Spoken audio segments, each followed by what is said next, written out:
Next, assemble all materials for the adjacent portal frame, which in this case includes completed corner columns and end wall rafters. Start by installing the adjacent columns according to engineering plans, and then securing the new column to the previous column with the eave purlin. Make sure that the new columns are installed so that they are perfectly plumb before continuing.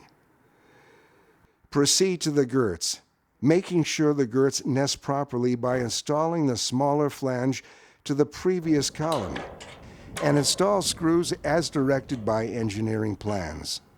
Keep in mind, due to how we install the previous screws, we did not have to remove the previous girt from our initial column, as the previously installed screw did not interfere with our new girt. If any doors or windows are to be placed in this bay, install only those girts that will be above or below your opening.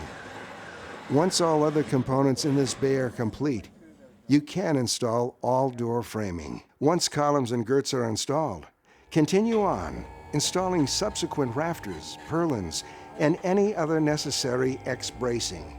And if you have installed an end wall bay, the end wall columns and end wall girts as seen here.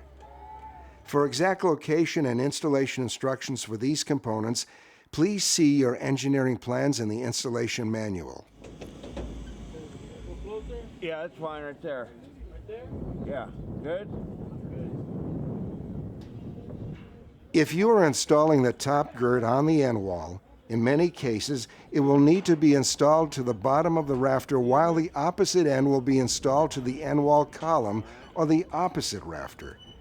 After determining the proper height of the girt, clamp the girt to the rafter and install screws through the web of the Z into the flange of the rafter.